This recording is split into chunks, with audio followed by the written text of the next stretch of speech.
Hello students, मैं Sandeep Singh welcome करता हूं आपका मैग्नेट ब्रेन्स हिंदी में, जहां पर मिलता है आपको free education from class 6 to 12th।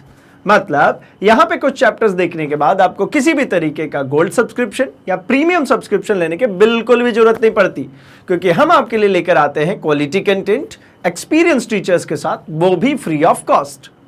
तो जैसा कि हम मिला करते हैं अपने फिजिक्स सब्जेक्ट के साथ, और हम यहां पे चर्चा कर रहे हैं हमारे सैंपल पेपर्स की। आई होप कि आपके जो एग्जाम्स है उसकी तैयारी बहुत अच्छी चल रही है, और हम आपको बूस्टर डोज देने के लिए एग्जामिनेशन में लेकर के आए हैं हमारे सैंपल पेपर्स को, जहां पे हमें सॉल्व करने के बाद समझ में आ जाएगा कि पूरे क्वेश्चन पेपर में, जो कि विज्ञान का पेपर होता, उसमें से जो हमारा फिजिक्स का सेगमेंट है उससे रिलेटेड किस प्रकार के क्वेश्चंस आते हैं। और भाई जब पूरी तैयारी हो रखी है तो सैंपल पेपर्स लगाने के बाद पता चल जाएगा कि हमारी तैयारी किस लेवल तक पहुंच चुकी है, क्योंकि हमारे हिसाब से तो पूरी तैयारी हो चुकी है भाई। तो चलिए बिना देर किए हम सैंपल पेपर्स को स्टार्ट करते हैं और फेस करते हैं वैसे क्वेश्चंस को जो एक्चुअल में बोर्ड में आने के लिए है, या कुछ यूं कहें कि जिसकी संभावनाएं हैं कि यह बोर्ड में जरूर दिखेगा आपको। तो चलिए शुरू करते हैं हमारे सबसे फर्स्ट क्वेश्चन को, और उसके पहले थोड़ा सा देख लेते हैं कि हमारा पेपर का पैटर्न क्या होने वाला है। तो पेपर पैटर्न के लिए जो इंस्ट्रक्शंस है उसकी जरा बात कर ली जाए, तो ये तो भैया सबसे पहला जो है ये बड़ा ही कॉमन सा इंस्ट्रक्शन है कि सभी प्रश्न अनिवार्य हैं। भाई प्रश्न तो सभी अनिवार्य होने ही है ना, जितने भी क्वेश्चंस आते हैं वो सभी इंपॉर्टेंट होते ही हैं। लेकिन यहां पे ये जो पूरा पेपर है वो 3 सेगमेंट में बटा हुआ है ना। अब आपके दिमाग में आ रहा होगा कि भाई फिजिक्स अलग, केमिस्ट्री अलग, बायोलॉजी अलग, तो भैया ऐसा कुछ भी नहीं है। यहां पे ये 3 सेगमेंट इसके नहीं है, मार्किंग स्कीम के सेगमेंट्स है। मतलब पहला जो सेगमेंट है वो है 2 मार्क्स के लिए, ठीक है ना। पहला जो सेगमेंट है वो है 2 मार्क्स के लिए, और इसके लिए अगर आप देखेंगे तो 7 क्वेश्चंस हैं इसके अंदर, जो कि फिजिक्स से भी होंगे, केमिस्ट्री और बायोलॉजी तीनों ही सेगमेंट से होंगे। अगला जो सेगमेंट है वो है 6 क्वेश्चन का, और प्रत्येक क्वेश्चन 3 मार्क्स का है ना। मतलब ये कैटेगराइजेशन है, ये वेरी शॉर्ट टाइप हो गया, ये शॉर्ट टाइप आंसर्स हो जाएंगे इसमें।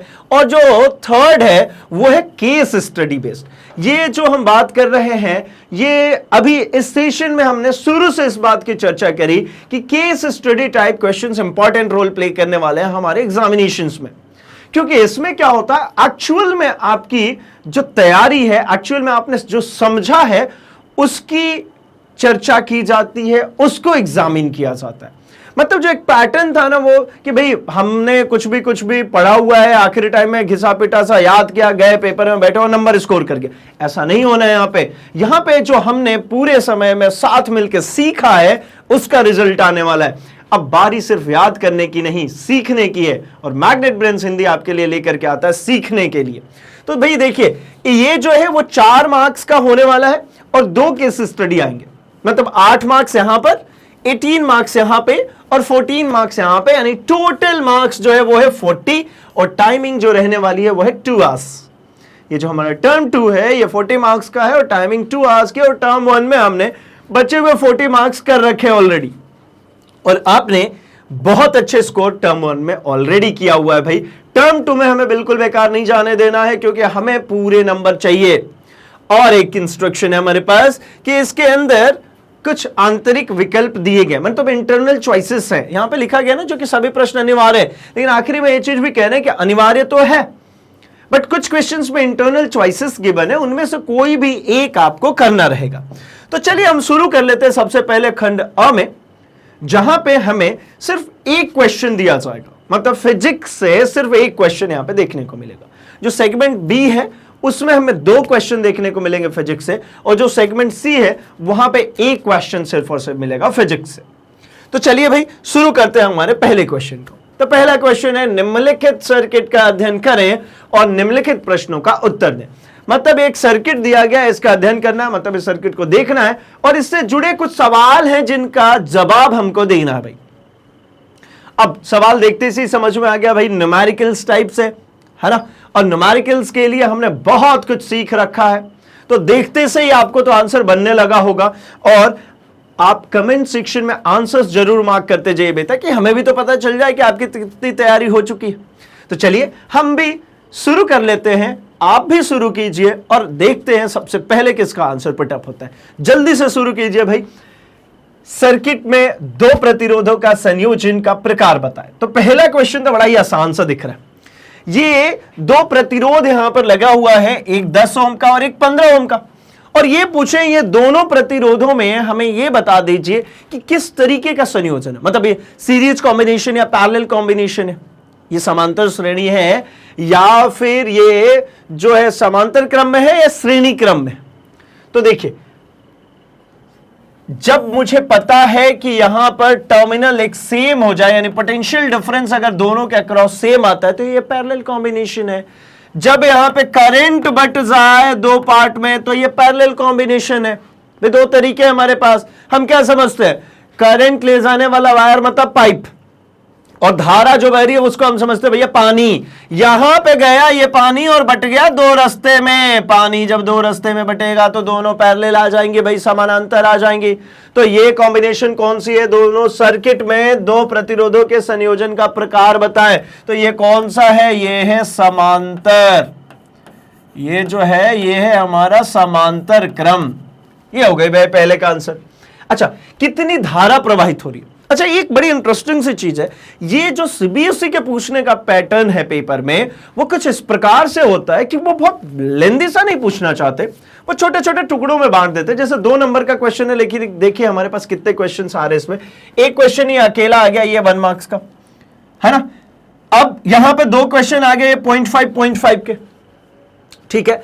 मतलब क्या कि भाई 2 नंबर है, 1 नंबर यहां, और इन दोनों को सॉल्व करेंगे तो 1 नंबर यहां पे मिलेगा। ऐसे जब 4 नंबर का क्वेश्चन आएगा तो उसमें भी कुछ इसी प्रकार से देखने को मिलेगा कि 4 नंबर अकेला एक लेंदी से ऐसा बड़ा आंसर नहीं होगा। हो सकता है 2 क्वेश्चन आ जाए, हो सकता है 3, हो सकता है 4 क्वेश्चन आ जाए। अगर वो 4 क्वेश्चन आता है एक ही क्वेश्चन के अंतर्गत, तो हर एक का एक नंबर हो जाएगा। मतलब नंबर कटने के चांसेस बड़े कम होते हैं, क्योंकि पहले स्प्लिट अप मिल जाता है हमें। तो चलिए देखिए, पहला तो 1 नंबर सिक्योर हो गया। अच्छा, दूसरे की हम अगर बात करते हैं कितनी धारा प्रवाहित हो रही है, तो भाई यहां पे जो धारा प्रवाहित हो रही है 10 ओम और इसके माध्यम 10 ओम और इसके माध्यम से और 15 ओम के प्रतिरोधक से। तो धारा कितनी कितनी प्रवाहित हो रही है दोनों से। एक काम करते हैं, सबसे पहले हम धारा कैलकुलेट करते हैं, फिर तो बता पाएंगे। तो देखिए, धारा कैलकुलेट करने के लिए हमें निकालना पड़ेगा, हमें निकालना भाई धारा। तो हमें यहां पे निकालना पड़ेगा क्या कि ये दोनों जब पैरेलल कॉम्बिनेशन में है, तो पैरेलल कॉम्बिनेशन में हमें इक्विवेलेंट रेजिस्टेंस पहले चाहिए। पहले हमें समतुल्य प्रतिरोध ज्ञात करना पड़ेगा। तो समतुल्य प्रतिरोध जो होगा, समतुल्य प्रतिरोध, इसके लिए हम डिस्कशन करते हैं कि भाई जब पैरेलल कनेक्शन हो, जब समांतर श्रेणी में हो, तो प्रतिरोधों का ऊपर कर दिया जाता है गुणा और नीचे कर दिया जाता है योग। तो ऊपर हो गया R1 R2 upon R1 plus R2। अच्छा भैया, R1 R2 मतलब क्या, मैं इसको कह लेता हूं R1, इसको कह लेता हूं मैं R2। तो ऊपर कितना हो जाएगा भाई 10 इंटू 15 अपॉन 10 प्लस 15। अच्छा, कितना हो जाएगा फाइनली, तो ये हो गया 150 और ये हो गया 25 से डायरेक्टली 6 टाइम्स में कैंसिल हो जाएगा। मतलब जो R इक्विवेलेंट की वैल्यू जो आई वो आ गई मेरी 6 ओम। सिंपल। अब टोटल धारा तो निकालूं मैं पहले, तो ओम के नियम से, ओम कौन थे भैया, वीर। यहां से मुझे मिलता है I equals to V upon R। भाई वीर मतलब V इक्वल्स टू IR, याद रखने का तरीका था हमारा। अब क्या करूं मैं, तो V की वैल्यू जो है हमारी आई हुई वो है 60 वोल्ट। ये क्वेश्चन में ऑलरेडी हमें यहां पे गिवन है, ठीक है। अब क्या करना है, R की वैल्यू, तो R की वैल्यू 6। तो एक काम करते हैं, इससे इसको कैंसिल करते हैं, तो मुझे मिल जाएगा क्या, 10 एम्पियर। ये मिल गया मुझे विद्युत धारा, 10 एम्पियर का करंट इसमें से पास हो रहा है। अब बारी है कि 10 ओम से कितना और 15 ओम से कितना। तो यहां पर देखिए, जब हमें निकालना होता है, मैं फर्स्ट केस निकालता हूं किसी एक पार्ट से, तो 10 ओम से मुझे निकालना है करंट। मैं इसको लिख देता हूं IR1। IR1 का मतलब क्या, जो करंट इसमें से जाएगा 10 ओम से। तो इसके लिए जो फॉर्म होता है हमारे पास, वो होता है total current into opposite resistance upon total resistance. ये हमारा फॉर्म होता है। क्या, टोटल करंट मतलब I की value into opposite resistance. Opposite resistance मतलब कौन सा भाई, ये R2, ये अपॉन टोटल, तो ये रख दिया। अब मुझे बताएंगे तो भैया I की वैल्यू कितनी है, ये 10 एम्पियर इंटू R2 का मतलब कितना है भाई, तो R2 है हमारा 15 अपॉन 10 प्लस 15। अब ये कितना आ जाएगा भाई, तो ये 10 इंटू 15 अपॉन 25। अब अगर 5 से कैंसिल करते हैं तो ये 5 से 3 टाइम्स में है ना, और इसको अगर कैंसिल करें फिर से भाई 6 आना चाहिए मेरे हिसाब से, है ना। इसको अगर अपन कैंसिल करते हैं तो 5 से 5 पच्चे 25, 5 से इसको कैंसिल कर दीजिए 2 बार में, तो मतलब आ गया 6। मतलब जो IR1 है, जो यहां से जो करंट पास होगा, ये देखिए, ये जो यहां से करंट जो पास होगा वो करंट होगा मेरा 6 एम्पियर। तो अब सीधी बात है ना, यहां से 6 एम्पियर मुझे मिल गया, ठीक है। तो मैं सेकेंड क्वेश्चन को सॉल्व करता हूं यहां पे, और सेकेंड क्वेश्चन को जरा देखता हूं कि क्या आंसर आना चाहिए। तो सेकेंड क्वेश्चन क्या होगा भाई, टोटल करंट मतलब IR2 निकालना मुझे, टोटल करंट में से माइनस कर दूं मैं 6। जब मुझे पता है कि यहां पे भैया आ रहा है मेरे पास 10 एम्पियर, इसमें से 6 एम्पियर इधर चला गया, तो बचेगा कितना, तो भाई बचेगा यहां पे 4 एम्पियर, सिंपल। तो ये I टोटल माइनस 6 मतलब कितना भाई, 10 एम्पियर माइनस 6 यानी 4 एम्पियर। 4 एम्पियर के इसमें चला जाएगा 15 ओम में, और जाना भी चाहिए भाई। क्यों, क्योंकि जिसका रेजिस्टेंस कम होता है उसमें से करंट ज्यादा जाती है, और जिसका रेजिस्टेंस ज्यादा होगा उसमें से करंट कम जाएगा, है ना। तो 10 को उसी रेशियो में तोड़ा जिस रेशियो में ये था, ठीक है। बस होता क्या है, अपोजिट, जिसका पोर्शन बड़ा होगा उसमें से करंट कम जाएगा, जिसका पोर्शन कम है उसमें से करंट ज्यादा जाएगा, ठीक है। क्योंकि करंट हमेशा लो रेजिस्टिव पाथ फॉलो करता है। मतलब 10 ओम वाले में रेजिस्टेंस क्या है भाई, इसमें कम है, तो देखिए 6 एम्पियर का करंट गया, और 15 ओम वाले में से सिर्फ और सिर्फ 4 एम्पियर का करंट गया। मतलब मेरे पास दोनों के आंसर मिल गए। क्या आंसर आ गया भाई, तो ये 10 ओम वाले में से मेरे को समझ में आ गया कि ये जाएगा 6 एम्पियर, और जो 15 ओम का है यहां से जाएगा हमारा कितना, यहां से हमारा चला जाएगा 4 एम्पियर, ठीक है। चलिए, तो इसके तो आंसर हमें मिल गए, ठीक है। अब हम जरा बात करते हैं अपने नेक्स्ट क्वेश्चन की, ठीक है। अब चाहे तो स्क्रीनशॉट रख सकते हैं इसका। हम बात करते हैं अपने नेक्स्ट क्वेश्चन की। नेक्स्ट जो क्वेश्चन है हमारा वो है इसी में अथवा, मतलब इसी में बोला था कि इंटरनल चॉइसेस गिवन होगी, ठीक है ना। तो इंटरनल चॉइसेस के बेसिस पे एक अथवा ये आ गया। यहां पे क्या है, यदि बल्ब का फिलामेंट 1200 ओम है तो 220 वोल्ट स्रोत से बिजली का बल्ब कितना विद्युत धारा खपत करेगा। देखिए भाई, एक और चीज मैं यहां पे चर्चा करते चलूं, वो ये है कि आपको प्रॉपरली, ठीक है, क्वेश्चंस के आंसर्स भी करने, मतलब प्रेजेंटेशन बेहतर होना चाहिए भाई अच्छे मार्क्स के लिए। क्योंकि अभी यहां पे जैसे कि हमने फर्स्ट क्वेश्चन किया, वहां पे हमने सॉल्व किया उसको, ठीक है ना। अभी यहां पे सॉल्व करने के साथ साथ जरा हम उस फैक्टर को भी देखते हैं कि हमें किस प्रकार से उसका आंसर करना है, मतलब प्रॉपरली आंसर भी होना चाहिए भाई। तो यहां पे सबसे पहले जब कभी भी न्यूमेरिकल आप सॉल्व करेंगे तो कैसा करेंगे, यदि बल्ब का फिलामेंट 1200 ओम है तो 220 वोल्ट, तो सबसे पहले ही लिखेंगे दिया गया है, ठीक है। ये एक प्रॉपर वे है, दिया गया है। क्या दिया गया है भाई, तो यहां पे दिया गया है 1200 ओम, मतलब ओम किसकी इकाई है, तो ओम जो है इकाई ये है हमारी प्रतिरोध की। तो मुझे यहां पे प्रतिरोध दिया गया है, मुझे यहां पर आर का मान दिया गया है 1200 ओम। अच्छा, तो 220 वोल्ट स्रोत से, तो नीचे दिया गया मुझे क्या, वोल्ट मतलब होता है क्या भाई, विभवांतर के लिए है ये। तो ये विभवांतर गिवन है हमें, V गिवन है हमें 220 वोल्ट। अब कितनी विद्युत धारा खपत करेगा, तो विद्युत धारा कितनी खपत करेगा भाई, तो विद्युत धारा मतलब I की मान, विद्युत धारा मतलब I का मान हमें ज्ञात करना है।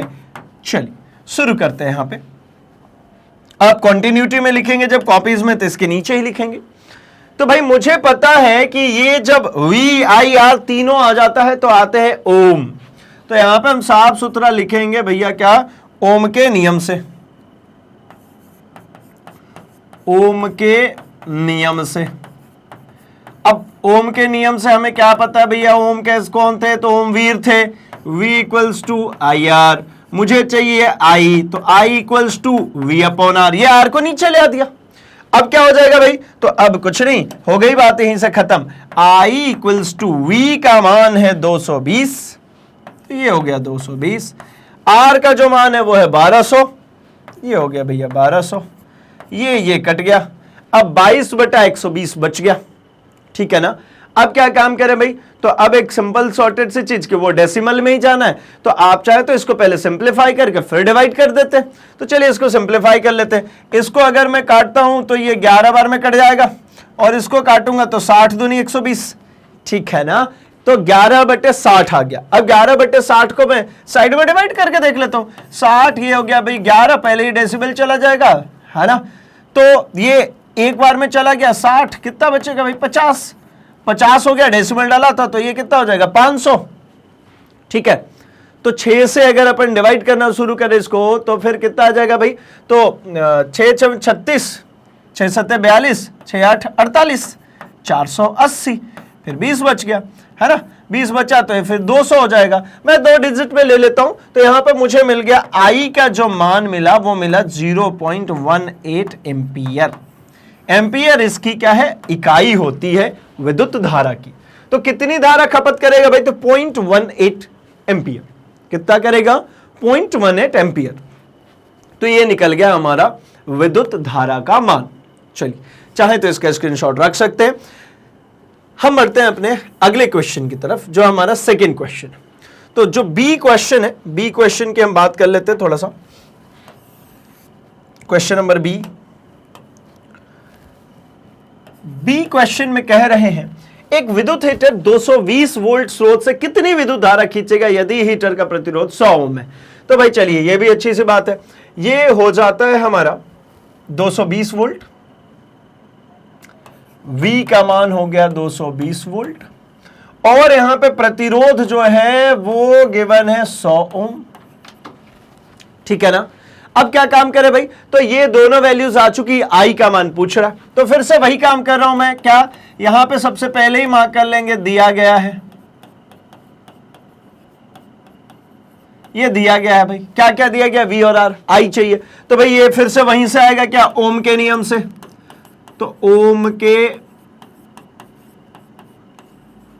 नियम से, तो ओम ने क्या कहा था भाई, ओम ने कहा था V equals to I R. अभी जस्ट मैंने यही वाला काम किया, V अपॉन आर।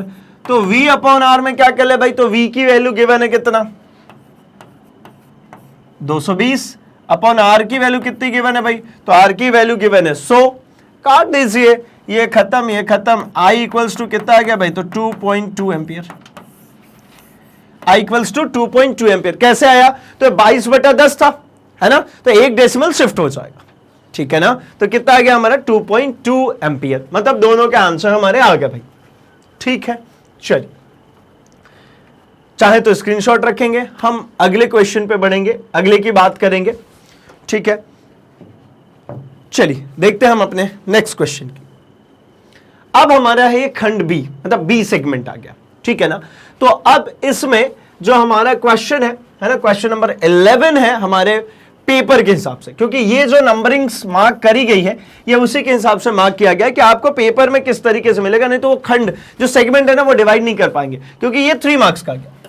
अब यहां पे क्या होगा भाई, तो ये इसमें हमें थोड़े से मतलब कंपैरेटिवली वो शॉर्ट, वेरी शॉर्ट था, ये शॉर्ट टाइप आंसर हो जाएगा, तो कंपैरेटिवली थोड़ी सी लेंथ बढ़ जाएगी, क्योंकि 3 नंबर का सवाल है भाई, बढ़ना भी चाहिए। तो क्वेश्चन है, 10 ओम और 15 ओम प्रतिरोध वाले दो प्रतिरोधों को ईएमएफ 12 वोल्ट, ईएमएफ मतलब इलेक्ट्रोमोटिव फोर्स, इसका मतलब क्या है भाई, इसका मतलब होता है हमारा इलेक्ट्रोमोटिव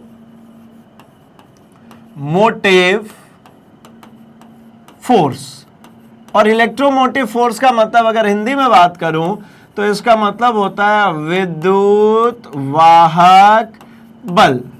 और इन शॉर्ट अगर मैं बात कहूं तो भैया अगर इसको किसी बैटरी को अगर खुला रखा है, उसके टर्मिनल्स खुला रखेंगे तो ईएमएफ कहलाता है उसका विभवांतर, और अगर उसको कनेक्ट कर दिया तो इसी बात को हम कहते हैं क्या, विभवांतर। इसी को क्या कहते हैं भाई हम, विभवांतर, वी से डिनोट करते हैं जिसको, ठीक है, तो अल्टीमेटली वो 12 वोल्ट की बैटरी है, खत्म बात। अब क्या कह रहे हैं कि ये दो प्रतिरोध है, ठीक है ना, तो यहां पे मैं लिख लेता हूं, दिया गया जो है, दिया गया है, क्या दिया गया है भाई, तो मुझे दिया गया है R1 का मान दिया गया है 10 ओम और R2 का मान दिया गया है 15 ओम, और इन दोनों को 12 वोल्ट से जोड़ना और कुछ इस प्रकार जोड़ना है कि न्यूनतम विद्युत धारा मिले, और अगला एक कंडीशन है कुछ इस प्रकार से जोड़ना है कि अधिकतम मिले, और एक और चीज है प्रत्येक मामले में प्रतिरोध को कैसे जोड़ेंगे ये बताएंगे, तभी तो वो निकलेगा। दो स्थितियों में परिपथ में कुल धारा की शक्ति की गणना कीजिए, मतलब पावर भी कैलकुलेट करना है दोनों में। तो एक काम करते हैं, हम एक एक करके सॉल्व करना शुरू करते हैं। तो सबसे फर्स्ट सॉल्व करते हैं हम किसके लिए भाई, न्यूनतम विद्युत धारा के लिए। सबसे पहले न्यूनतम विद्युत धारा के लिए। तो जब न्यूनतम विद्युत धारा की बात होगी तो इसका मतलब क्या है भाई, जब करंट कम बहे मतलब प्रतिरोध ज्यादा हो। करंट कब कम बहेगा, जब प्रतिरोध ज्यादा। भाई रुकावट ज्यादा होगी तो करंट क्या होगा, कम बहेगा। तो मतलब ये हो गया न्यूनतम विद्युत धारा की जब बात की जाएगी इस केस में, तो प्रतिरोध ज्यादा करना है, और प्रतिरोध ज्यादा करने का मतलब क्या होता है कि भाई इन दोनों को रख दीजिए आप श्रेणी क्रम में। न्यूनतम विद्युत धारा के लिए प्रतिरोधों को श्रेणी क्रम में संयोजित करेंगे, श्रेणी क्रम में संयोजित करेंगे। अच्छा भाई, ये श्रेणी क्रम में संयोजित तो करेंगे, तो श्रेणी क्रम संयोजन में कैसे निकालेंगे, तो मुझे पता है एक बात कि R इक्विवेलेंट जो सीरीज में होती है, जो श्रेणी क्रम में होती है, वो भाई श्रेणी क्रम का मतलब होता है एक प्रतिरोध ये रहा, दूसरा प्रतिरोध ये रहा, इन दोनों के बीच में मैंने बैटरी लगा दी, ये हो गया हमारा सीरीज। 10 ओम ये, 15 ओम ये, 12 वोल्ट की बैटरी। और समांतर में जब हम बात करेंगे तो समांतर में कुछ इस प्रकार हो जाएगा, 10 ओम ये, 15 ओम ये, और इन दोनों के साथ में 12 वोल्ट की एक बैटरी। तो ये 10 ओम हो गया, ये हमारा 15 ओम हो गया, और ये हमारी 12 वोल्ट की बैटरी हो। तो ये पैरेलल हो गया, ठीक है। अब क्या हो गया भाई, तो ये हो गया हमारा श्रेणी, और ये हो गया हमारा समांतर। अब क्या काम करूं मैं, तो मैंने लिख दिया कि न्यूनतम विद्युत धारा के लिए प्रतिरोधों को श्रेणी क्रम में संयोजित करेंगे, ठीक है। तो हमने श्रेणी क्रम में संयोजन जब किया तो दोनों प्रतिरोधों को क्या कर देंगे भाई, सीधे सीधे जोड़ देते हैं। तो R इक्विवेलेंट कितना आ जाता है भाई, R1 प्लस R2, ये कितना हो जाएगा, तो 10 ओम प्लस 15 ओम बराबर 25 ओम, ये निकल गया, ठीक है। अब क्या कैलकुलेट करना है, तो इसी में कैलकुलेट करना है मुझे परिपथ में कुल धारा की शक्ति। शक्ति क्या होती है भाई, तो शक्ति जो होती है ना, पावर, उसके लिए हमने याद किया है कि भाई जो वीआईपी आदमी होता है, जो वीआईपी आदमी होता है वो पावरफुल होता है। मतलब उल्टा अगर आप प्रोनाउंसिएट करें तो VI इक्वल्स टू P, तो पावर चाहिए, उसके लिए I चाहिए। I कैसे निकलेगा भाई, तो मुझे यहां पे दोनों चीजें निकल गई है, मुझे R निकल चुका है, V निकल चुका है, तो I भी मिल जाएगा ओम के नियम से।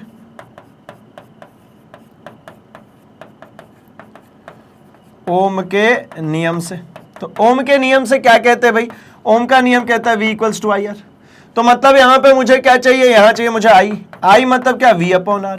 V कितना है, तो V मुझे 12 वोल्ट, R कितना है, R है 25, तो ये निकल गया भाई I, ठीक है। अब इसमें रख दिया जाए, तो इसमें रखेंगे तो मुझे मिल जाएगा क्या, P इक्वल्स टू I का मान 12/25, और जो V का मान है वो है 12, तो ये हो गया भाई 12 में 144/25। अगर अपन कैलकुलेट करना चाहें तो कैलकुलेट कर सकते हैं, 25 से ये चला जाएगा 5 बार में 125, ठीक है ना, ऐसा कर रहा हूं मैं, 25 से 144 को कट कर रहा हूं, तो कितना चला जाएगा, 5 बार में 125, 125 चला गया है ना, तो ये बच जाएगा कितना, 19, 25, 10 35, 10 45, 19 बचेगा। अगर मैं यहाँ पे डेसिमल प्रेस कर देता हूं तो यहां पे मेरे को मिल जाएगा कितना, 190, है ना। तो 25 छक्का 150 और 25 साते मतलब 5.7। क्या आ जाएगा इसका आंसर भाई, 5.7, यानी आंसर हो गया 5.7 वॉट। पावर की जो इकाई होती है वो क्या होती है, वॉट होती है, तो 5.7 वॉट। ठीक है, ये हो जाता है हमारा सीरीज कॉम्बिनेशन में पूरा आंसर। ठीक है, पैरेलल की हम अपन अलग से बात कर लेते हैं। ठीक है, सीरीज के यहां पे कर ली, पैरेलल की अपन अलग से बात कर लेंगे भाई। तो ये यहां से हमें समझ में आता है कि भाई न्यूनतम धारा जब मुझे प्राप्त करनी होगी तो मुझे जो अधिकतम करना पड़ेगा वो क्या, प्रतिरोध को। ठीक है ना, तो यहां से मेरे को आंसर मिल गया आई की भी। अगर आई को और थोड़ा सा तोड़ लेते हैं ना, डेसिमल में कन्वर्ट कर लेते ताकि कंपैरिजन आसान हो जाएगा। इसको भी तोड़ते, 25 12 अगर करेंगे तो पहले डेसिमल चाहिए भाई, है ना, 120 हो जाएगा। तो 25 चौके 100, कितना बचेगा भाई, 20, 200 हो जाएगा। 25 8 200 यानी 0.48। चलिए ये भी रख लेते हैं तो कंपैरिजन आसान हो जाए। 0.48 एम्पियर किस में आ रहा है भाई, ये आ रहा है हमारा श्रेणी क्रम में। ये किस में चलेगा, हमारा श्रेणी क्रम में। ठीक है, अब दूसरा केस है हमारा क्या, अधिकतम विद्युत धारा। तो अधिकतम विद्युत धारा के लिए मुझे प्रतिरोध न्यूनतम चाहिए, और न्यूनतम प्रतिरोध किस में मिलेगा भाई, पैरेलल कॉम्बिनेशन में। तो चलिए अगला वाला सॉल्व करते हैं हम जरा पैरेलल कॉम्बिनेशन में। चलिए तो पैरेलल कॉम्बिनेशन को भी सॉल्व कर लिया जाए। तो पैरेलल में कनेक्शंस जैसा कि हमें पता है क्या होता है भाई पैरेलल में कनेक्शंस, कि पैरेलल में हम ले लेते हैं कुछ इस प्रकार से। यहां पे हमारे पास जो क्वेश्चन में गिवन है सेम टू सेम सारी वैल्यूएशंस रख रहे हैं यहां पे ताकि कंपेयर कर सके, इसलिए इसको हटा नहीं रहे अपन। अधिकतम चाहिए मुझे 10 ओम और 15 ओम के दो रेजिस्टेंसेस लगे हुए, तो यहां पे लगा दिए जब भाई। ये एक हो गया मेरा 10 ओम का, ये हो गया मेरा एक 15 ओम का, और ये बैटरी लगी हुई है 12 वोल्ट की। ठीक है, तो चलिए यहां पे अब कैलकुलेट करते हैं हम जरा पूरी वैल्यूएशंस को। तो सबसे फर्स्ट जो कैलकुलेट करना है वो मुझे कैलकुलेट करना है इसमें करंट को, फिर मुझे कैलकुलेट करना है इसमें भी पावर को, और फिर कंपेयर करेंगे हम जो हमने पीछे भी किया हुआ। तो चलिए शुरू करते हैं हम। सबसे पहले यहां पे निकालना समतुल्य प्रतिरोध को, क्योंकि मुझे करंट चाहिए तो मुझे समतुल्य प्रतिरोध पहले निकालना पड़ता है।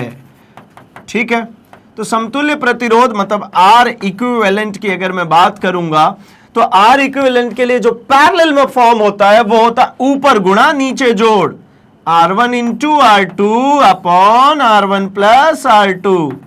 क्या कर ले भाई, तो R equivalent equals to R1 into R2 मतलब 10 गुणे 15 अपॉन में 10 प्लस 15, तो ये हो गया भैया 150 बट्टा 25। 25 से अगर आप इसको काट दें तो 25 छक्का 150, मतलब आर इक्विवेलेंट कितना आ गया भाई 6, यानी आर इक्विवेलेंट की जो वैल्यू आ चुकी है मेरी वो आ चुकी है 6 ओम।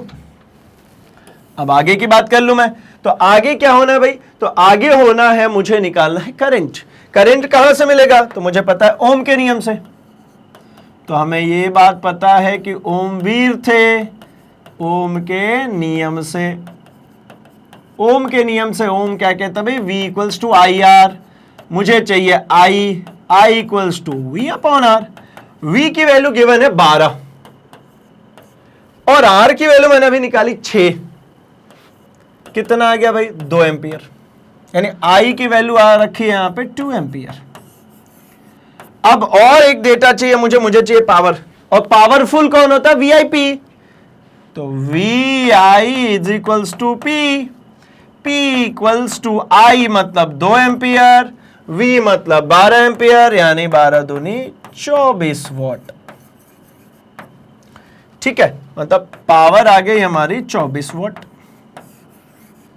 करंट आ गई हमारी 2 एम्पियर। यहां पे अगर हम बात करते हैं तो यहां पर भी थोड़ा सा कैलकुलेटेड लिख लेते हैं एक साथ। पावर जो आई है, ठीक है, पावर जो आई है वो है हमारा 5.7 वॉट, और जो करंट आया है वो है 0.48 एम्पियर। अब आप कंपेयर कर सकते हैं जो फर्स्ट क्वेश्चन का आंसर था न्यूनतम विद्युत धारा, देखिए न्यूनतम विद्युत धारा है 0.48। इधर में सेकेंड क्वेश्चन जो था ये था हमारा कैलकुलेट करना है कि मैक्सिमम कितना होगा। तो भाई यहां पे दिख रहा है कि पावर कितना हो गया 24 वोल्ट और करंट जो है वो कितना है 2 एम्पियर, और जो यहां पर दिख रहा था हमें वहां पे दिखा भाई कि यहां पे पावर 5.7 मात्र और करंट भी 0.48। तो क्वेश्चन ही ये था कि न्यूनतम कब और अधिकतम कब। तो भाई न्यूनतम हो गया था हमारा श्रेणी क्रम में और अधिकतम हो गया है हमारा किसमें, ये हो गया हमारा समांतर क्रम में, ये हो गया हमारा समांतर क्रम में। तो मिल गए दोनों के आंसर। आप चाहें तो इसका स्क्रीनशॉट रख सकते हैं। चलिए भाई इसका भी स्क्रीनशॉट रख सकते हैं आप। हम बढ़ेंगे अपने नेक्स्ट क्वेश्चन पे। ये 3 मार्क्स का क्वेश्चन था, 2 पार्ट में था, मतलब 1.5 नंबर एक एक के लिए अलॉटेड था यहाँ पे।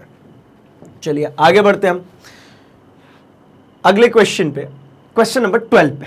क्वेश्चन नंबर 12 कह रहे हैं कि 10 to the power 21 इलेक्ट्रॉन प्रत्येक पर 1.6 into 10 to the power -19 coulomb. ये जैसा कि हमको पता है पहले से भी कि हर एक चार्ज पर, जो हर एक इलेक्ट्रॉन पे बेसिकली जो आवेश होता है वो होता है 1.6 into 10 to the power -19 coulomb का आवेश है। 0.1 सेकेंड में एक बिंदु से एक बिंदु P से दूसरे बिंदु Q की ओर जाता है। धारा क्या है, पारंपरिक धारा की दिशा क्या। तो एक बात समझते हैं हम जरा। यहां पे हमें गिवन है 10 to the power 21 इलेक्ट्रॉन्स, मतलब नंबर ऑफ इलेक्ट्रॉन गिवन है, यानी n गिवन है, ठीक है ना। यहां पे मुझे गिवन है इलेक्ट्रॉनों की संख्या, और इलेक्ट्रॉनों की संख्या कितनी गिवन है भाई, तो 10 to the power 21। अच्छा, प्रत्येक पर चार्ज है ना, ये जो दिया कूलम, कूलम क्या है भाई, आवेश, ठीक है, मतलब ये है हमारा आवेश। आवेश 1.6 into 10 to the power -19 coulomb, ये हमें पहले से भी याद भी है भाई। 0.1 सेकेंड पे, तो मतलब टाइम गिवन हो गया 0.1 सेकेंड, ठीक है। एक बिंदु P से दूसरे बिंदु Q की ओर जाता है, मतलब उसको जाना कहां से कहां भाई, एक बिंदु P है, यहां से चल करके इसको जाना है बिंदु Q पर। मतलब ये सर्किट कहीं ना कहीं बाहर साइड से अगर देखें तो ये कंप्लीट सर्किट होगी, ठीक है ना, जिसमें 2 टर्मिनल्स बना दिए, एक P और एक Q, यहां से यहां तक जाना है। तो धारा क्या है, मतलब मुझसे पूछा जा रहा है कि इसमें जो धारा का मान होगा, जो I का मान होगा वो कितना होगा। तो भाई विद्युत धारा की परिभाषा से हमें पता है, ठीक है, विद्युत धारा की परिभाषा से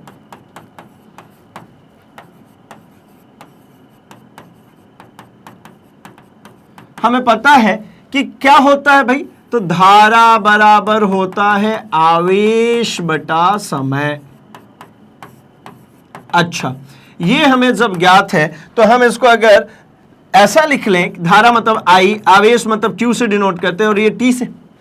और चूंकि Q इक्वल्स टू हमने एक रूल पढ़ा है plus minus of any, quantization में हमने पढ़ा था Q जो है वो क्या होता है भाई, N इंटू ई।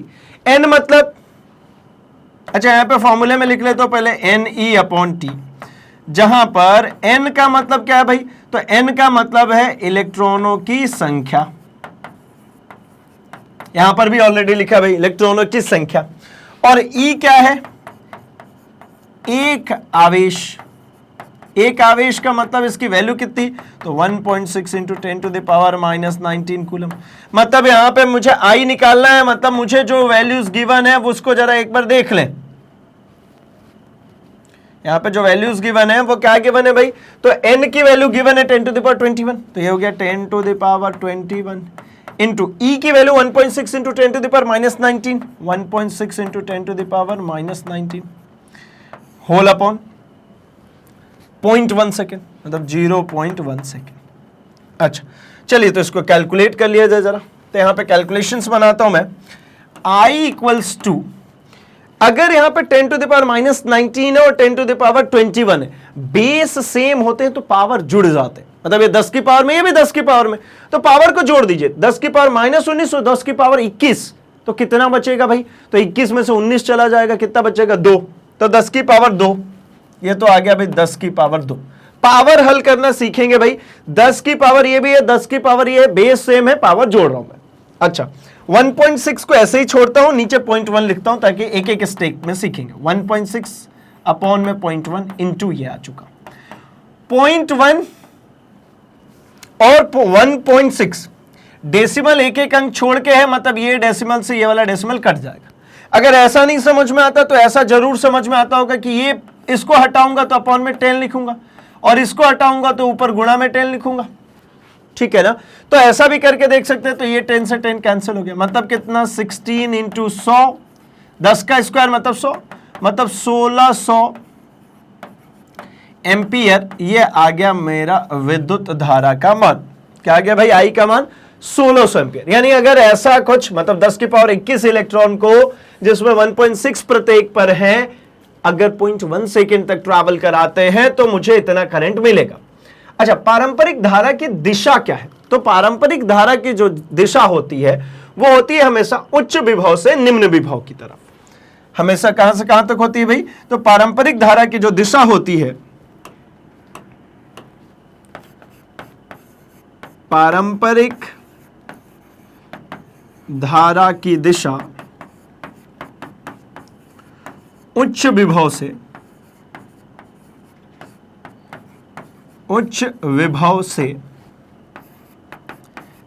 निम्न विभव की तरफ होता है, निम्न विभव की ओर होता है। अच्छा, एक तो ये बात समझ में आती। एक और यहां पे स्टॉप पॉइंट है। अगर हम बात करते हैं अगर पारंपरिक धारा की, तो पारंपरिक धारा हमेशा ही आवेश प्रवाह के विपरीत दिशा में होती। ये भी एक पॉइंट है भाई। ये कैसा होगी? हमेशा आवेश प्रवाह के विपरीत दिशा में, आवेश प्रवाह के विपरीत दिशा में। आवेश प्रवाह के विपरीत दिशा मतलब आवेश नेगेटिव टू पॉजिटिव जाते हैं, ये पॉजिटिव टू नेगेटिव जाता है। इसी को तो लिख रहा हूं उच्च विभव मतलब पॉजिटिव, निम्न विभव मतलब ये क्या? नेगेटिव। करंट कैसा? पॉजिटिव से नेगेटिव, या फिर ऐसा कहें कि जिधर आवेश बहा है उसके विपरीत दिशा में चलता है। मतलब ये दोनों के आंसर हो गए, मतलब 3 मार्क्स भैया यहां पे हो गए पक्के, ठीक है। चलिए, इसका भी स्क्रीनशॉट रखेंगे। ये भी बेहतरीन सा सवाल था हमारा। हम बढ़ेंगे थोड़ा सा आगे, हम चर्चा करेंगे अपने नेक्स्ट पार्ट में इसी के अथवा के बारे में, है ना। मतलब इसमें इंटरनल चॉइसेस गिवन है भाई। तो इंटरनल चॉइस क्या है? तांबे के तार से बनी एक कुंडली गैल्वेनोमीटर से जुड़ी है। जैसा ये कुंडली और गैल्वेनोमीटर से जुड़ी है। ये क्वेश्चन में गिवन नहीं है भाई, है ना। ये आंसर का पार्ट है, ये हमारे क्वेश्चन में नहीं गिवन होगा, ठीक है। ये आपको समझने के लिए सिर्फ बनाया गया। यहां पे गैल्वेनोमीटर का विक्षेपण क्या होगा यदि एक क्षण चुंबक को कुंडली में धकेला जाता है और फिर उससे बाहर निकाला जाता है। ये क्या करें? कुंडली में धकेल रहे हैं, बाहर निकाल रहे, कुंडली में धकेल रहे हैं, बाहर निकाल रहे हैं। तो गैल्वेनोमीटर के विक्षेपण मतलब गैल्वेनोमीटर का विक्षेपण मतलब उसकी सुई का विक्षेपण, ठीक है ना। अपने उत्तर का कारण दीजिए और शामिल परिघटना का नाम बताइए। भाई यहां पे क्या हो रहा है? तो यहां पे अगर हम पहले देखें तो सिंपली एक चीज हो रही है कि ये रहा है हमारा एक चुंबक, ठीक है। पहले थोड़ा सा इसका एक्सप्लेनेशन देख लेते हैं, फिर आंसर की बात करेंगे। थोड़ा समझ लेते हैं इसको। तो मुझे पता है कि ये हमारा अगर साउथ पोल है, ये नॉर्थ पोल है, तो फील्ड लाइंस ऐसी होती हैं, इनसाइड साउथ से north, outside north to south, ठीक है। ये north to south, north to south, ये इनसाइड ही होगा। अब अगर इसके पास में कोई एक कुंडली रख दी जाए, तो चलिए कुंडली रख देते हैं। ये एक कुंडली हो गई, ठीक है। एक और इसी का रेप्लिका बनाते हैं और उसमें हम जरा समझते हैं कि भाई ये इसको क्या काम किया। अभी थोड़ा सा कुंडली को दूर कर देते हैं। ये हो गया हमारा मैग्नेट, वही साउथ पोल और नॉर्थ पोल, ये वही हमारी फील्ड लाइंस, ठीक है। और ये फील्ड लाइंस इनसाइड वही south to north, outside north to south, north to south, north to south. और यहां पे जो कुंडली है, अब ये कुंडली ये रखी है, जो कुंडली थी वही की वही है। गैल्वेनोमीटर लगा दिया, यहां पर भी गैल्वेनोमीटर लगा। अब दोनों जगह जो ये गैल्वेनोमीटर लगा है, इसमें क्या हो रहा है जरा ध्यानपूर्वक देखें। तो यहां पे मैं कह रहा हूं कि यहां पे इसको इस मैग्नेट को इस कुंडली के करीब लाया गया है। यहां पे इसको क्या किया गया है? इसके करीब लाया गया। और इसमें अगर हम बात करते हैं तो यहां पे इस मैग्नेट को इस कुंडली से दूर भेजाया गया है। ये दूर चली गई भाई, ठीक है, ये दूर चली गई, वो पास। अब क्या हो रहा है, दोनों जगह पे देखेंगे तो आप पाएंगे कि यहां पर जो फील्ड लाइंस है वो ज्यादा लिंक हो रही है इस कुंडली में। ये देखिए, ये 1 2 3 4 फील्ड लाइंस इसमें लिंक है। यहां अगर बात करते हैं, एक थोड़ी सी लिंक है, दूसरी टच करे, और ये दो तो बिल्कुल बाहर है, कुंडली में लिंक ही नहीं हो रही। तो क्या होता है, जब ये इसके अंदर लिंक होगी और जब ये इससे बाहर जाएगी, तब इसमें जो इसके इलेक्ट्रॉन्स जो होते हैं, जो आवेश होते हैं इसके, उनको क्या करता है, ये ड्रिफ्ट कराने का काम करता है। ठीक है ना। अगर जैसे मान लीजिए, सपोज ऐसा समझते हैं, ये इसके अंदर, ये फील्ड लाइंस इसके अंदर जब इंट्रोड्यूस हुआ है, तो मैं मान लेता हूं कि जो इधर का इलेक्ट्रॉन था उसको बल लगा के इधर धक्का दिया। तो भाई जब धक्का दिया तो इधर इलेक्ट्रॉनों की जो संख्या वो बढ़ गई, मतलब ये कैसा, नेगेटिव हो गया, और इधर साइड में पॉजिटिव हो गया। आई होप समझ रहे होंगे। मैंने क्या किया, इस कुंडली में बल लगा करके इसके इलेक्ट्रॉनों को धकाना शुरू कर दिया। क्यों? क्योंकि ये जो चुंबक के द्वारा लगाया जा रहा है बल, वो इलेक्ट्रॉनों की संख्या इधर साइड में बढ़ा देगा। ये नेगेटिव और ये पॉजिटिव हो गया, है ना। विभवांतर उत्पन्न हो गया, यहां पे विद्युत वाहक बल उत्पन्न हो गया। जब आप इसको दूर करेंगे तो जो इलेक्ट्रॉन की संख्या इधर ज्यादा हुई थी वो वापस अपनी जगह पे आ जाएंगे। ठीक है, मतलब फिर से आवेश बहेगा इसमें, आवेश यहां भी बहा, आवेश वहां भी बहा। यहां पे देख रहे हैं आपको कि यहां पे ईएमएफ जनरेट हो रही है। तो भाई ये जो कह रहे हैं ना कि तांबे के तार से बनी एक कुंडली के गैल्वेनोमीटर से जुड़ी है, जोड़ दी भैया। विक्षेपण का क्या होगा, यदि क्षण चुंबक को कुंडली में धकेला जाता है और बाहर निकाला जाता है, तो भाई ये विक्षेपित होगी। ये क्या होगी, विक्षेपित होगी। ठीक है, कैसे विक्षेपित होगी, तो देखिए यहां नॉर्थ पोल इसके करीब गया है, तो यहां पे ये जो कुंडली का ये जो दिख रहा है, ये गोलाकार कुंडली का सिरा, ये सिरा भी नॉर्थ पोल के तरीके से बिहेव करने लगता है। ठीक है, अगर इसके करीब नॉर्थ पोल जा रही है तो नॉर्थ पोल के तरीके से बिहेव करेगा। अगर इससे नॉर्थ पोल दूर जा रही है तो ये साउथ पोल के तरीके से बिहेव करेगा, क्योंकि ये अपने ही कारक का विरोध करता है। इसमें करंट किसकी वजह से बह रही है, नॉर्थ पोल की वजह से। लेकिन यहां नॉर्थ जनरेट हो गया, तो नॉर्थ और नॉर्थ क्या करेगा, रिपल्शन, भाई इसको प्रतिकर्षित करेगा, विरोध कर रहा है। यहां जब बात करते हैं तो नॉर्थ पोल दूर जा रहा है, तो दूर जाने देना नहीं चाहेगा ना, विरोध करना है। तो दूर का विरोध क्या होगा, पास खींचो भैया। तो यहां क्या डेवलप हो जाएगा, बोले भैया साउथ डेवलप हो गया। अच्छा, मैंने एक चीज सिखाया हुआ है आपको, फिर से सिखा रहा हूं कि साउथ पोल डेवलप होगा तो clockwise current, north pole develop होगा तो एंटी क्लॉकवाइज करंट। और याद रखने का बहुत आसान तरीका, आप तो एस बनाओ, आप तो क्या करो, ये एस बना दो, लगा दो एरो, ये देखो क्लॉकवाइज हो गया करंट। ठीक है ना। चलिए, तो आप समझेंगे यहां पे कि यहां पे साउथ पोल, यहां पे नॉर्थ पोल। तो जब यहां पे साउथ पोल जनरेट हो गया तो करंट कैसा बह रहा होगा भाई, ऐसा,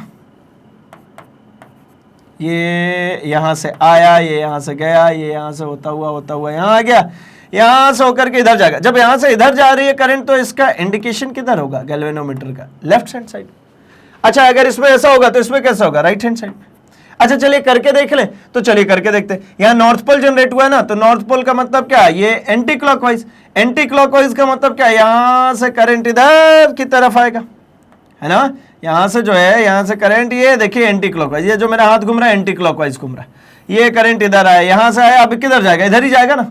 तो भैया ये क्या हो गया मेरा, ये हो गया मेरा एंटी क्लॉकवाइज, मतलब गैल्वेनोमीटर इधर की तरफ इंडिकेट करेगा। ठीक है, तो मतलब दो डायग्राम्स बना करके बकायदा एक्सप्लेन कर सकते हैं सामने वाले को कि भैया ये रहा इसका पूरा आंसर, कि जब गैल्वेनोमीटर को कनेक्ट किया जाए किसी कुंडली से और उसके सापेक्ष किसी चुंबक को आगे पीछे किया जाता है, तो यहां पे होता है हमारा विद्युत चुंबकीय प्रेरण। यहां पे क्या होता है भाई, विद्युत चुंबकीय प्रेरण। और इसी विद्युत चुंबकीय प्रेरण के कारण यहां पे बहती है हमारी प्रेरित धारा। यहां पे क्या बहेगी, प्रेरित धारा। इसमें जो ये करंट पास हो रहा है, जो ये आई आ रहा है, ये प्रेरित धारा है, इंड्यूस्ड करंट। तो मतलब परिघटना क्या है भाई, यह है विद्युत चुंबकीय प्रेरण। ठीक है, धारा जो उत्पन्न हुई उसको हमने क्या कहा भाई, इसको कहा हमने प्रेरित धारा। मतलब जो क्वेश्चन हमसे पूछा गया था वो हो गया भाई, हमारा आंसर आ गया। अपने उत्तर का कारण देना था, ये दे दिया कारण, ये हो गया कारण भाई।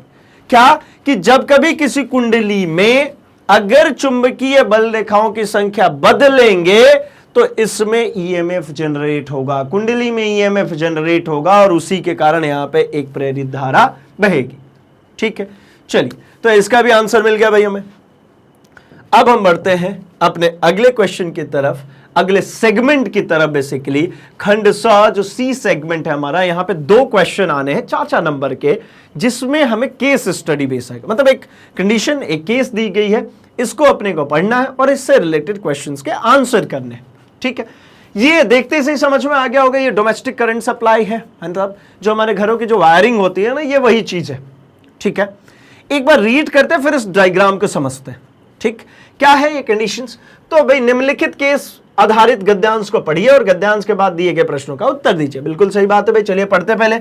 हमारे घरों में घरेलू पर विद्युत परिपथों में मुख्य धारा की आपूर्ति के लिए 3 कोर केबल का उपयोग करते हैं। हमारे घर में जो वायरिंग की जाती है उसमें 3 कोर केबल होते हैं भाई। ठीक है, अच्छा, जब कभी भी इसको पढ़ेंगे ना तो थोड़ा सा अपने माइंड में कुछ चीजें मार्क करते चलेंगे ताकि आंसर्स ढूंढना आसान होगा। तो पहली चीज मुझे समझ में आती है, 3 कोर केबल की बात करिए। तीनों का क्या होता है भाई? एक लाइव होगा, एक न्यूट्रल होगा और एक अर्थ होगा। ठीक है ना?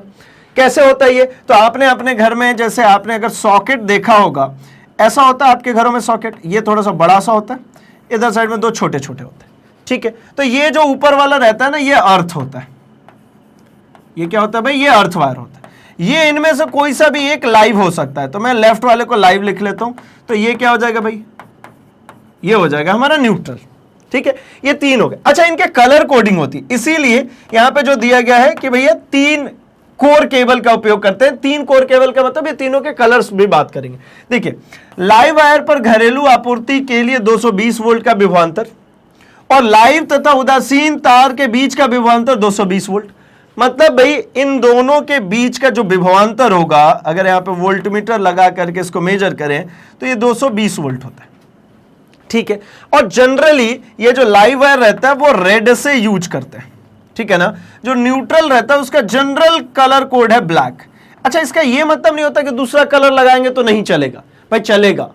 लेकिन होता यह है कि आज हो सकता है किसी व्यक्ति ने वायरिंग करी है घर की आपकी, कल को हो सकता है रिपेयर करने के लिए किसी दूसरे इलेक्ट्रिशियन को पकड़ के लाएंगे, तो वो कैसा पकड़ के भैया एक एक बार कैसे चेक करेगा? क्योंकि अभी तो प्लास्टर्स के अंदर डल जाती है पूरे बार, दिखता कुछ भी नहीं है। तो इसलिए कुछ कोडिंग्स कर दी गई ऐसी, एक इंटरनल कम्युनिटी में ऐसा समझ सकते हैं, जिससे कि सबको पता रहे कि भाई कौन सा कलर है तो क्या होगा। और अर्थ है ना, तो इसको जनरली ग्रीन वायर से यूज करते हैं। ये एक जनरल है, मतलब जनरली इलेक्ट्रिशियंस इसको यूज करते हैं, तो वो आसानी से समझ जाता है कि रेड वायर है मतलब लाइव वायर होगा।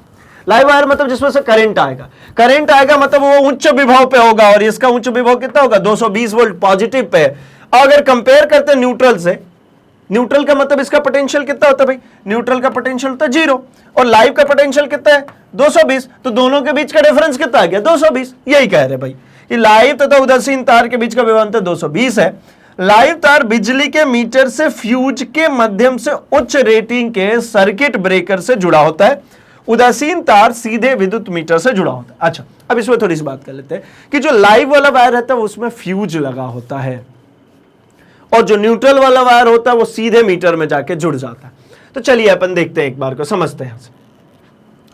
ये लाइव वायर है, मैं इसका कलर चेंज कर देता हूं। ये एक लाइव वायर है, ये देखिए लाइव वायर आया, यहां पे एक फ्यूज वायर लगा दिया। तो फ्यूज वायर को थोड़ा सा, फ्यूज वायर ये रख दिया भाई, ये आ गया हमारा फ्यूज वायर। ठीक है, अब फिर से ये हमारा लाइव वायर चल रहा है। ठीक है, ये कहां चला जाएगा भाई? मीटर में। ठीक है, घर में सबसे पहले करंट जो आता है वो एक फ्यूज से गुजरेगा, फ्यूज के बाद किस में चला जाता है? मीटर में। मीटर के बाद यहां पे आ जाता है एक मेन स्विच। ठीक है, मेन स्विच क्या होता है भाई? मेन स्विच जैसा कि आपने अभी के टाइम में अगर हम इसकी बात करें तो एमसीबीज जो है ना, वो है मेन स्विच के तरीके से एक्ट करता है। घर की पूरी लाइटें काटनी है, एमसीबी सभी ऑफ कर दीजिए, घर की पूरी लाइटें कट जाएगी। ये आ गया। अब इसके बाद क्या आता है भाई? अब इसके बाद कंज्यूमर्स फ्यूज आएगा, फिर से एक फ्यूज आएगा। कंज्यूमर्स फ्यूज मतलब क्या भाई? इसके बाद हमारे घर में जाने से पहले भी हमने एक फ्यूज लगाया कि हमारे अप्लायंसेस खराब होने से बच जाए। ये हमारा लाइव वायर ये सीधा चला गया, अब ये जा रहा है आगे की तरफ। अब एक और वायर लिया है, दूसरा वाला वायर कैसा लेना है भाई? ब्लैक, तो ब्लैक ही लेते हैं पर। ये है हमारा न्यूट्रल वायर, ये न्यूट्रल सीधा ये गया, सीधे मीटर में कनेक्ट हुआ। अच्छा, इसको भी ब्रेक जरूर कर देते हैं। ठीक है ना, ताकि कई बार को जैसे शॉर्ट सर्किट जब होता है तब ये दिक्कत कर सकता है, या कई बार को यहाँ पे कनेक्शंस कई बार को गलती से उल्टे बन जाते हैं, तो इसलिए इसमें भी एमसीबी कनेक्ट कर देते हैं ताकि हमें इससे बचा सके। अब इसको सीधा सीधा इसको भी जाने दीजिए। अब जितने भी अप्लायंसेस घर में यूज करते हैं ना, वो सब पैरेलल में यूज करते हैं। क्यों? क्योंकि सभी अप्लायंसेस के अलोंग विभवांतर बराबर बना रहे, ताकि सभी के पास समान रूप से पावर जा सके, समान रूप से विभवांतर उत्पन्न हो सके, जिससे उसमें जितना करंट चाहिए वो मिले। अगर मान लीजिए उसको सीरीज में कनेक्ट कर देंगे ना, तो वो करंट क्या होगा भाई, करंट सब में सेम जाएगा, लेकिन विभवांतर बढ़ता जाएगा। विभवांतर बढ़ेगा मतलब 4 बल्ब, आप एक साथ बात समझिए, 4 बल्ब को ऐसे सीरीज में कनेक्ट कर दीजिए तो उनके ग्लो कम हो जाएंगे। चारों को पैरेलल में कनेक्ट करेंगे तो सेम ग्लो बना रहेगा, इसलिए सब कुछ पैरेलल में कनेक्ट किया। तो देखिए कैसे कनेक्ट करेंगे, तो एक वायर लाइव का आएगा, इसको स्विच में देंगे, स्विच भाई बल्ब को जलाने और बंद करने के लिए, और ये बल्ब का ये चला गया। अब ये जो दूसरा वाला जो टर्मिनल आ रहा है, दूसरा वाला टर्मिनल हमारा कैसा भाई, ये हमारा है नेगेटिव से भी इसको जानते हैं, या फिर इसको अपन कह सकते हैं कि दूसरा वाला जो वायर है ये उदासीन वाला है, न्यूट्रल वाला है, ठीक है। उसी प्रकार से अगर आप यहां पे एक कुछ सॉकेट कनेक्ट करना चाहते हैं, तो ये सॉकेट के लिए ये आ गया हमारा लाइव वाला वायर, और ये इसको कनेक्ट कर दिया। ये स्विच का एक पॉइंट चला गया, ये जो सॉकेट मैंने बनाई थी ये लाइव हो गया भाई। दूसरा कहां भाई, तो दूसरा की अगर हम बात करते हैं तो दूसरा तो हमारा ब्लैक ही जाएगा भाई, ये हमारा चला गया ब्लैक, और ये किस में जाकर कनेक्ट हो गया, ये देखिए न्यूट्रल में। अब अर्थ वायर यहां पे आएगा, ये रहा अर्थ वायर, ये जो डॉटेड बना हुआ है ये हो गया अर्थ वायर। ये हमारा क्या है भाई, डॉटेड वाला, ये हमारा है अर्थ वायर। और ये देखिए ये सीधे सीधे ये कनेक्टेड है, यहां से आकर के अर्थ में कनेक्ट हो गया, ठीक है ना। मतलब वो तीसरा वाला जो वायर होता है, जो ऊपर वाला, वो अर्थ वायर होता है। ये क्यों लगाया जाता है भाई, क्योंकि अगर कभी गलती से भी किसी अप्लायंसेस में करंट पास हो जाए तो हमें झटका ना लगे, क्योंकि करंट हमेशा फॉलो करता है लो रेजिस्टिव पाथ, और वो इसके जरिए, इस वायर के जरिए कहां चला जाएगा, अर्थ में।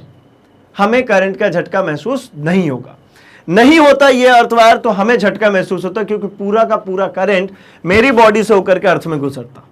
ठीक, कब, जब कभी मिस्टेक से किसी अप्लायंसेस में कोई वायर खुला छूट जाता है या उसकी बॉडी में करंट आने लगता है, तब। चलिए, तो ये तो हमने पढ़ भी लिया और समझ भी लिया पूरी तरीके से सर्किट को। हम जरा इसके क्वेश्चंस की बात करते हैं। क्वेश्चंस की अगर हम बात करें तो यहां पर हमारे पास पहला क्वेश्चन है, शॉर्ट सर्किट क्या है।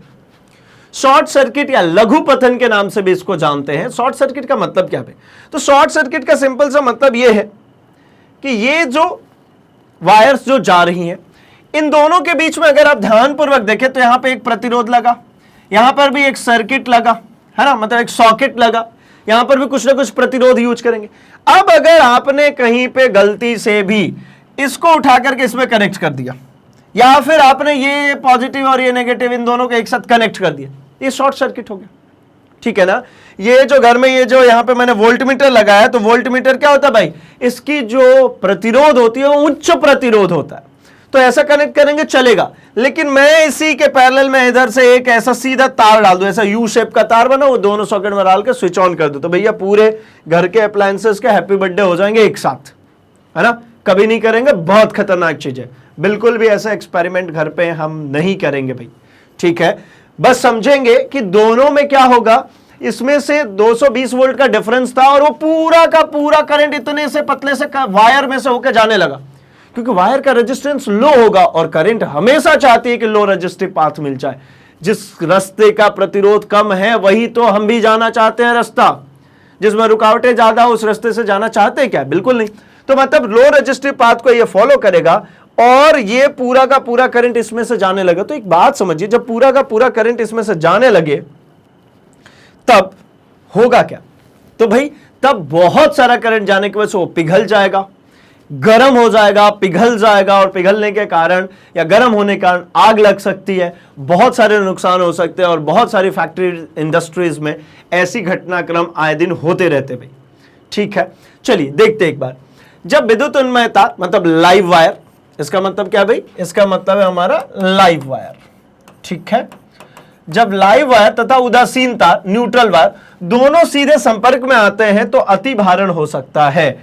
यह तब होता है जब तारों का विद्युत रोधन क्षतिग्रस्त हो जाता है, अथवा साधित्र में कोई दोष होता है, मतलब दो कारण हो सकता है। क्या भाई, ये दो वायर जो जा रहे थे, ये दोनों वायर के बीच में क्या होती है, कोटिंग होती है ना वायर्स के बीच में, है ना। कॉपर का वायर है तो उसके ऊपर भी कोटेड होता है ना, रबर की कोटिंग, प्लास्टिक की कोटिंग होती है। अब ये कोटिंग से क्या हुई, गलती से भी यहां कहीं पे कट छिल गई, तो ये दोनों क्या हो जाएंगे भाई, एक दूसरे से कांटेक्ट में आ जाएंगे, हो गया शॉर्ट सर्किट। ठीक है, इसी प्रकार अगर हम शॉर्ट सर्किट की बात करते हैं तो भाई शॉर्ट सर्किट और भी हो सकता है। कैसे, मान लो कोई अप्लायंसेस है, वो अप्लायंसेस खराब हो गया तो उससे भी शॉर्ट सर्किट हो सकता है भाई। ठीक है, ऐसी परिस्थितियों में किसी परिपथ में विद्युत धारा की अकस्मात बहुत वृद्धि हो जाती है, अचानक से बहुत सारा करंट बहने लगता है, इसको लघुपतन कहते हैं। ठीक है, दूसरा क्वेश्चन है इसमें कि सर्किट में स्विच कैसे जुड़े होते हैं। तो सर्किट में जो स्विच होते हैं भाई हमेशा लाइव वायर से जुड़े होते हैं। ठीक है, सर्किट में जो स्विच होंगे वो किससे जुड़े होंगे, हमेशा लाइव वायर से। ये देखिए सर्किट में ये लाइव वायर, ये चल के आया, ये चल के आया, इसी में स्विच जुड़ा है ना। सर्किट में हमेशा ही स्विच लाइव वायर में जुड़े होते हैं भाई, क्योंकि स्विच क्या काम करते हैं, विद्युत धारा इस बल्ब में नहीं जाना चाहिए। ये देखिए ये ओपन स्विच है, इसमें विद्युत धारा जा रही होगी क्या, नहीं जा रही। न्यूट्रल से कनेक्टेड है तो ये तो 0 वोल्ट पे, इसमें तो कुछ है ही नहीं। ये जो है ये था मेरा 220 वोल्ट पे, ये जो मुझे दिख रहा है ये है मेरा 220 वोल्ट पे, तो 220 वोल्ट वाला मेरा कट गया, यहां से ये 220 वोल्ट वाला कट गया, इधर अब कुछ नहीं जा रहा।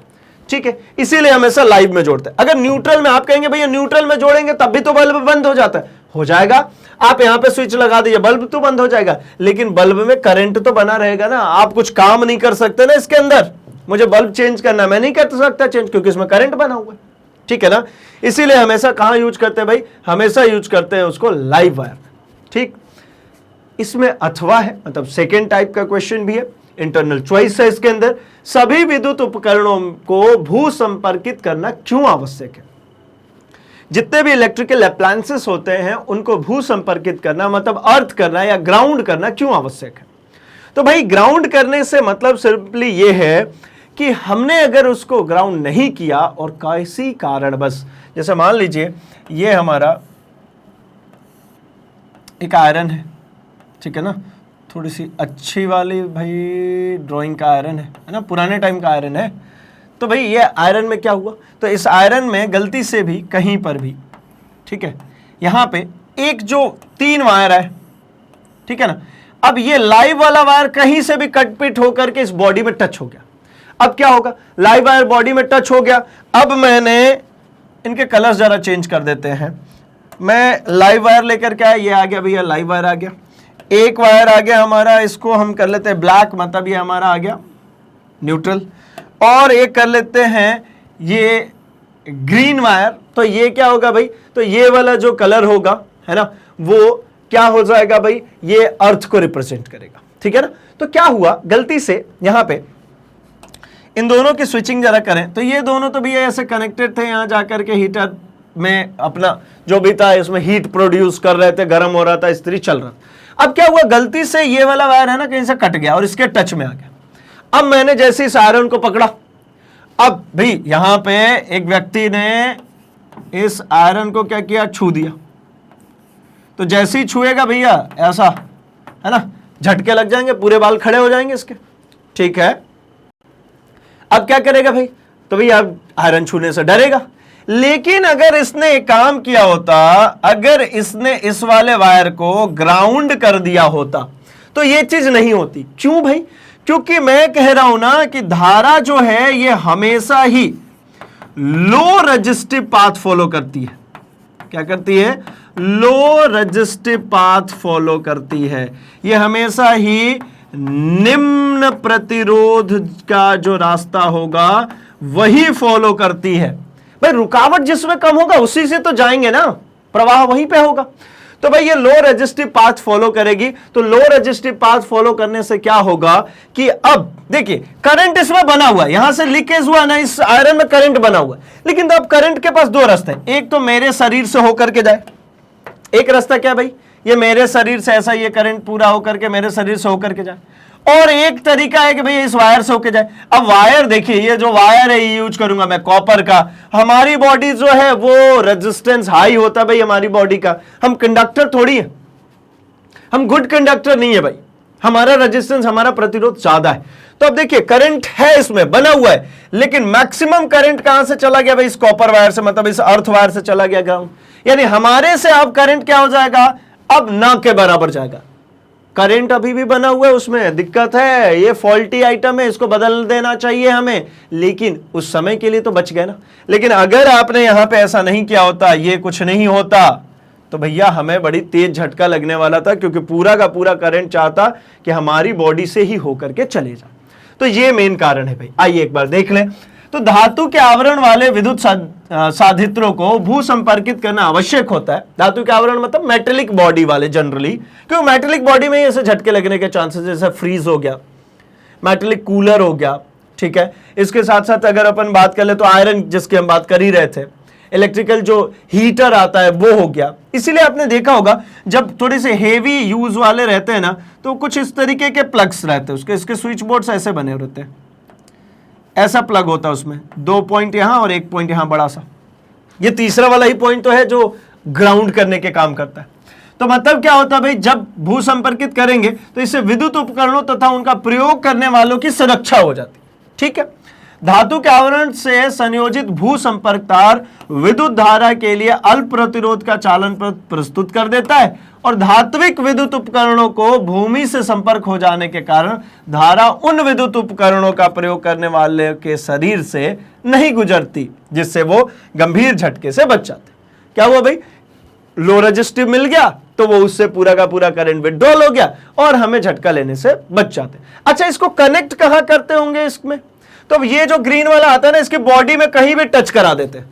जो ग्रीन वाला है ना, इसकी बॉडी में कहीं भी टच करा देते हैं और इधर नीचे उठा करके अर्थ कर देते हैं, क्योंकि करंट कहां फैलने से रोकना है? इसकी बॉडी में। बॉडी में फैला, टच करा, वो ग्राउंड हो जाएगा, ठीक है। तो कभी भी जैसे बहुत जगह पे ऐसा होता है कि हम समझदारी दिखाते हैं और 2 वायर होते हैं, मतलब 3 वायर होता है, काटा, कुछ खराबी आई और दोबारा से उठा करके 2 वायर का बना दिया। तो भैया ऐसा नहीं करेंगे, वहां पे हमें झटके लग सकते हैं। तो ये हो गया भैया 4 मार्क्स का था, इसका भी आंसर हो गया कंप्लीट। तो मतलब कुल मिला जुला के हमने अपने 12 नंबर पूरे कर लिए हैं फिक्स, और हम देख लिए यहां पर भी कि हमें पूरा बन रहा है भाई, क्योंकि हम मैग्नेट ब्रेन्स हिंदी के साथ में जुड़े हुए हैं। हमने पूरा सीखा हुआ है, हमने याद नहीं किया, हमने रटा नहीं है, हमने तैयारी की है। तो अभी के लिए इस वीडियो को लाइक कर दीजिए, चैनल को सब्सक्राइब और इसे अपने दोस्तों में शेयर भी कर दीजिए भाई, क्योंकि मैग्नेट ब्रेन्स हिंदी लेकर के आता है free education from class 6 to 12th, quality content और एक्सपीरियंस टीचर्स के साथ। तो बने रहिए हमारे साथ, हम मिलेंगे अगले सेगमेंट में एक और सैंपल पेपर्स के साथ। Thanks for watching.